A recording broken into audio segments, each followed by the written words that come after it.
Hi John, it's Martin Hill, and I'm just going to have a look through your video and do the analysis for you.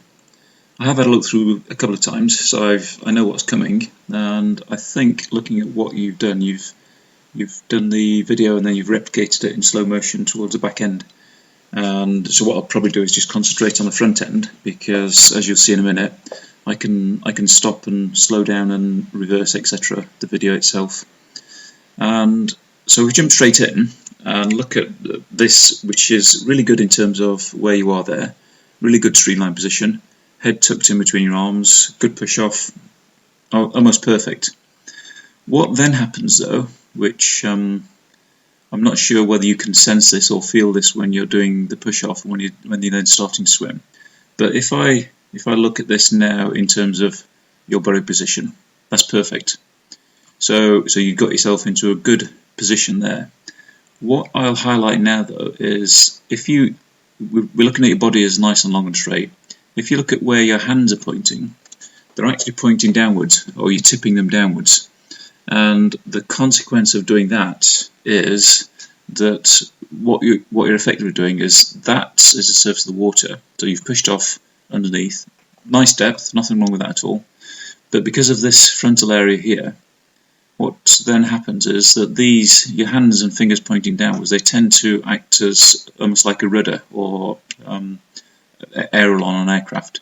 And what it's actually doing is dragging you downwards, as you can see. So if you look at that faint line there, I'll redraw that.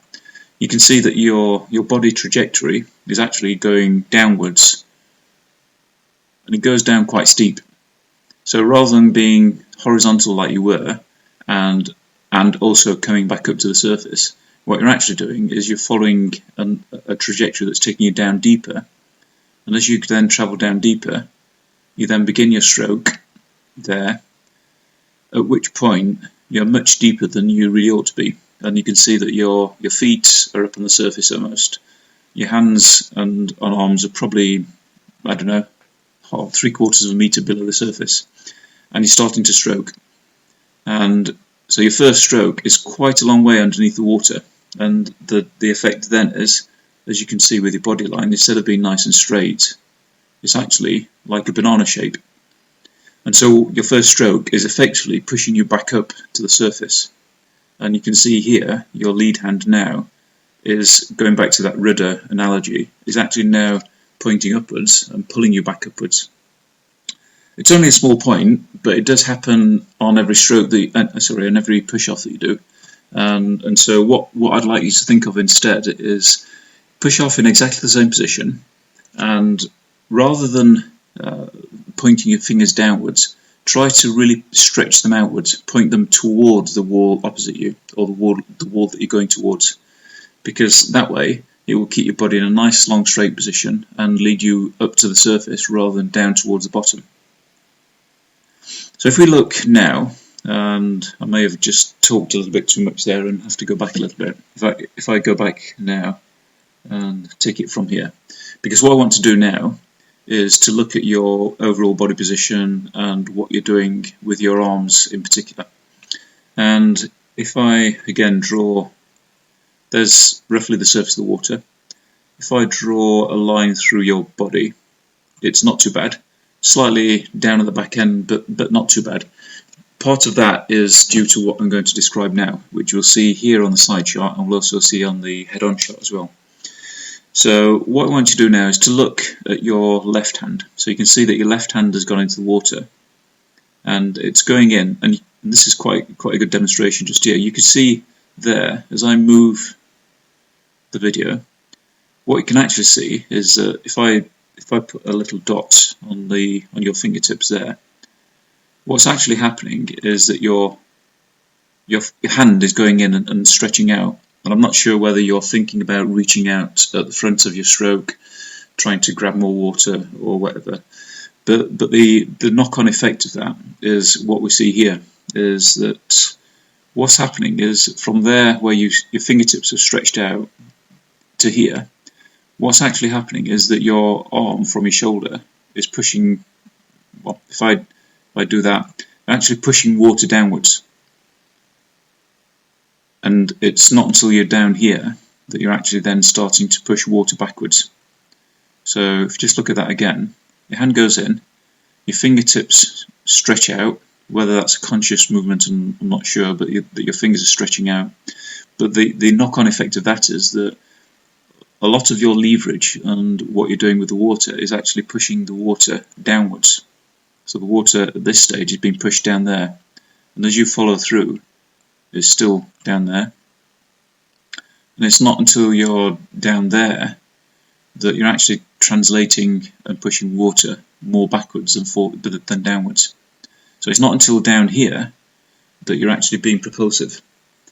And what's happening between up here and down here is you're effectively pushing water downwards, which, going back to your legs, is tending to lift your front up and your back down. It's not a massive amount, but what's happening here is contributing to this body position of slightly lower legs. So if we follow through now and we watch your right hand, and this is a good one to look at because at the same time you're breathing. So you're turning there to breathe, not a problem particularly, and your hand has just entered the water there. Again, what's happening is that this right arm is now almost supporting your head being out of the water, and it will push down, I think, slightly longer. You can see what's happening to your legs as well. It's pushing down, effectively keeping your head out of the water. So what you're doing is with your right hand, when you're breathing to your left, is you're using this right hand as a prop or a support to push water down this way, keeping this pushing on the water as much as you can do, keeping your head up out of the water as long as you can do to take a breath. And again, it's not until down here that you're actually being propulsive and pushing water backwards. And what you also noted there was that your legs moved out and splayed out quite a lot. We'll come back to the next breathing cycle, because what I want to show you is here. Perhaps there you could push a little bit further back, so instead of being in that position and your hand almost slicing out of the water, probably wants to be more in that position with the palm still pointing downwards slightly. So you're actually pushing water back at the back end of your stroke as well. But what I want to show now is where you're breathing next time, which I think is probably going to be this one. Yeah. It's going to be very similar. You're now going to be using your left hand and left arm as a prop and support to lift your head out of the water to breathe. And you can see how that's effectively happening, because you can see how your body is starting to arc and your head comes out. You can see the trail of bubbles as this arm is pushing down.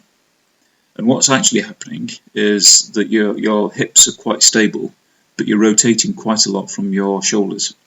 And that partly is down to the fact that you're using your arms as a support, but they can't support you all the time. And the hold on the water will collapse, so your arm will fall through the water, which makes your shoulders roll probably too much, but not really from your hips at all. And another thing I like to think about is rotating from your hips rather than your shoulders. I don't think you're necessarily thinking about rotating at your shoulders, but if you focus the rotation from your hips, I think that will start to A, help your breathing better, but B, eliminate this rolling at your shoulders.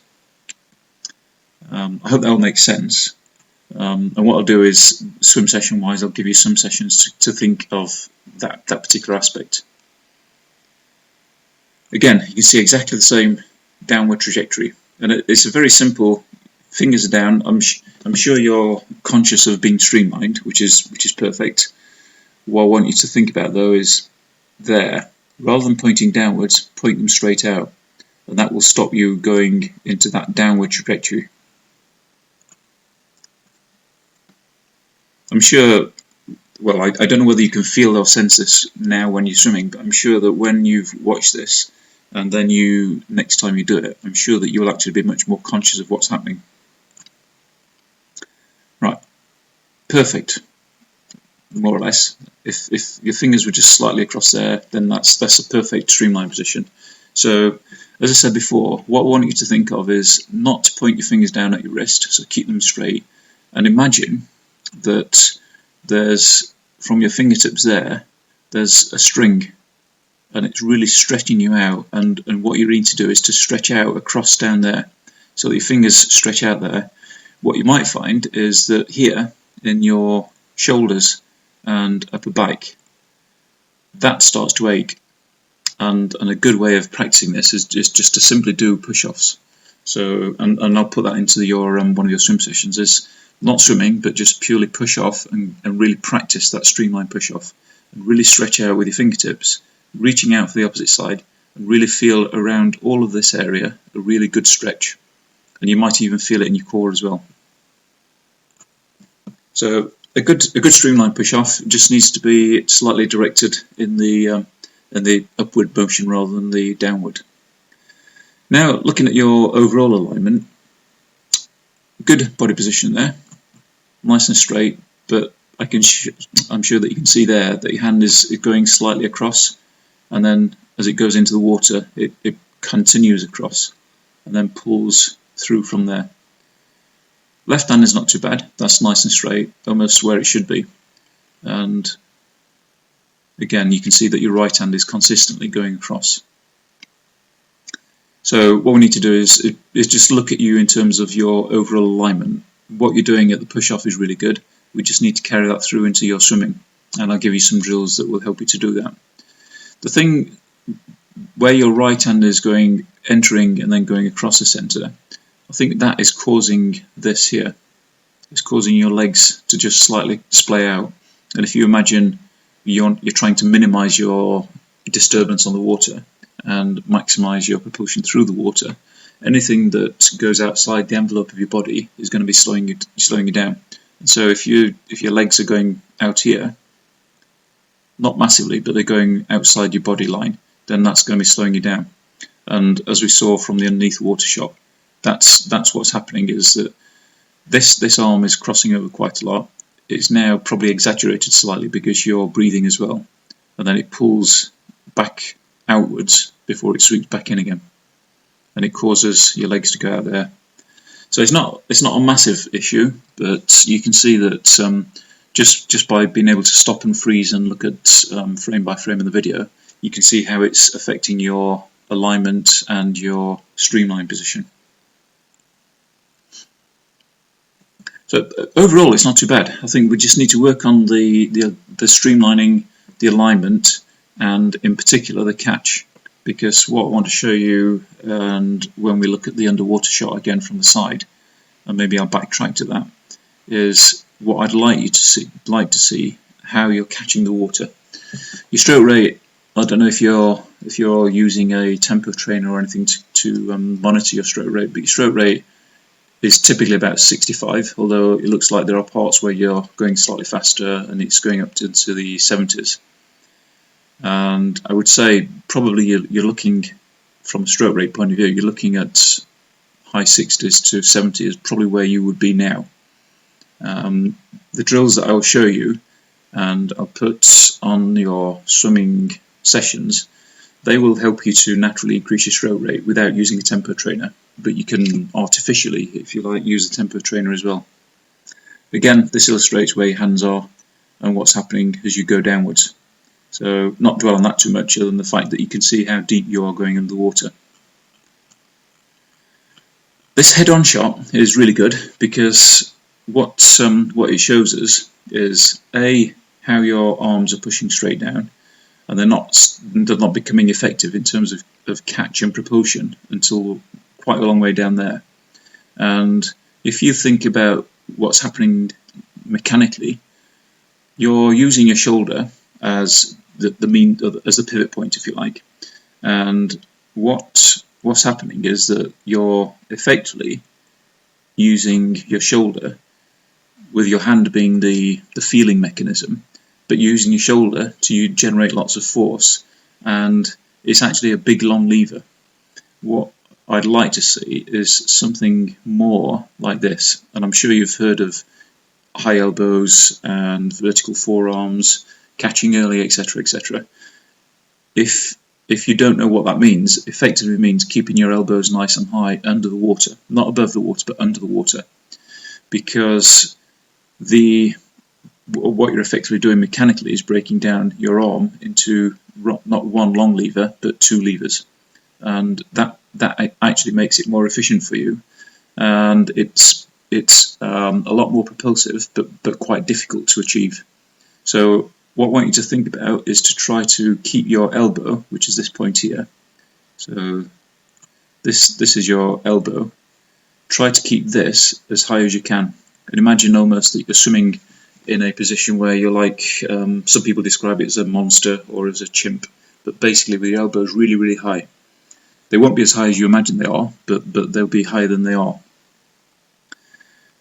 Right hand goes in, and that's the one, if you remember, that is going in and crossing over, so we can see it coming in across there. Pushes straight down, and then is effectively pushing in a straight line backwards, which is good. If we watch your left hand, goes in, long straight arm again, so lots of force being put on your shoulder. Mechanical leverage is quite poor, so we need to break that again and keep your elbow up here somewhere. And you can see then that there's quite a big sweep inwards and then back out again. And again, that's probably contributing to your legs splaying out slightly as well. So looking at some streamlining push-off, keeping your hands nice and straight, keeping your hands nice and straight when they go into the water, and pulling through in a straight line as they pull through, and catching much earlier than you are. Breathing-wise, looks really good. There's no particular issue there. It looks like you're breathing quite effectively and efficiently. What I want to do now is to look at the side view, which I think is almost coming up. Just skip on this little bit. Okay, I'll go back to the beginning, because what I want to show you is how effectively here. So what I'd like to see is there is your shoulder. At the moment you're working in terms of catching, you're working effectively with a big long straight arm, pushing water down. What I'd like you to think of is almost, that's the surface of the water. Think almost that there is a channel of water, say 20-30 centimeters deep, and I want you to not think about your fingers going into that water. I want you to think about them going down through that channel. So as you can see there, they're actually going in and extending out into that channel. I want you to think about your hands going down that way and pushing down deeper than they actually are at the moment, because if we go through again, what I'd like you to do is to imagine, so go back again, is to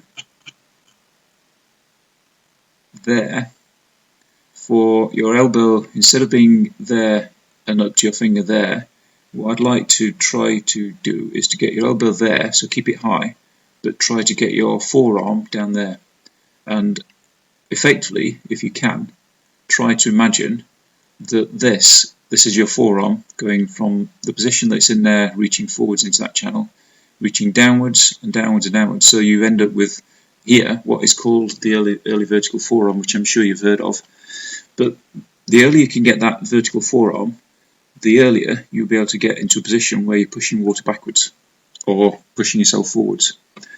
And you can think of it in terms of wrapping your arm around a ball, wrapping it around a Swiss ball, a barrel, and or even another analogy is if I draw Swiss ball, what you're trying to imagine is that your arm is going to go and wrap around it, but you can see it actually extends forwards and misses that. But what you could also imagine is that there's a wall almost, and you're trying to wrap your forearm down across that wall. But essentially, you're trying to get your forearm down into a position where it's vertical, so that you're able to grab and push the water backwards. And what I'll do now is, if I stop this, just for the sake of you being able to see it and be aware of it, is I'll show you a video of what I've just been trying to explain into position that I want you to try to get into. And if we look down here, this is a really good streamline position to start off with. So you can see how compact and streamlined that is. But if we look at it in terms of the catch position, there you can see the hand is you could say is reaching out forwards, but very, very quickly you can see how her elbow stays high and this hand is starting to catch the water to a point where instead of being like you were down here, just a long straight arm, this elbow is kept really high. You've got that vertical forearm. That is all happening in front of her shoulder.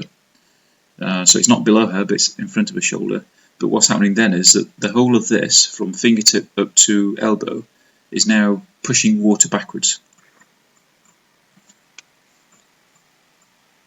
And you can see how aligned she is, how straight everything is. Almost one side is a mirror image of the other side. If we look at it from the behind, again you'll see exactly the same. And what you can see both sides is that forearm just pushing straight back. Kicking, 2-beat kick, your kick is fine, your body position is quite, will be improved by watching much earlier, much better. So that just something for you to look at and be aware of. This, by the way, is Shelley Taylor-Smith, who used to be the world champion long distance open water swimmer. So in summary, going back to your video, I think what we need to do is, and I'll give you sessions that will help you address this, look at your alignment, in particular pushing off and keeping your hands straight, and making sure that your hand's going to the water straight, but also making sure that when you catch the water, and I'll show you a video now, when you catch the water, you're actually catching it properly, if you like. And what I will do is to show you, when I get the right one, is to show you this one, because this is a sequence, and I'll put this onto your DVD. Onto your sessions. But it's basically doggy paddle, which is a very, very, very good exercise for catching the water early. And what you're trying to do is to go forwards, catch the water, and keep your elbows really high, and then push the water right the way back.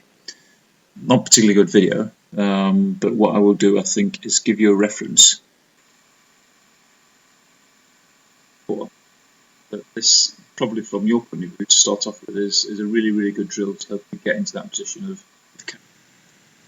Because what you can see is, again, you're starting to bend, keep your elbow high, bend, get that vertical forearm, and then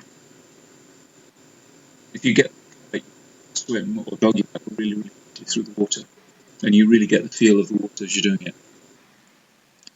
So, as I say, John, what I'll do is I'll record this, put it onto YouTube, let you have the link, and I'll give you some swim sessions that will help you address the way you're swimming and hopefully improve the way you're swimming.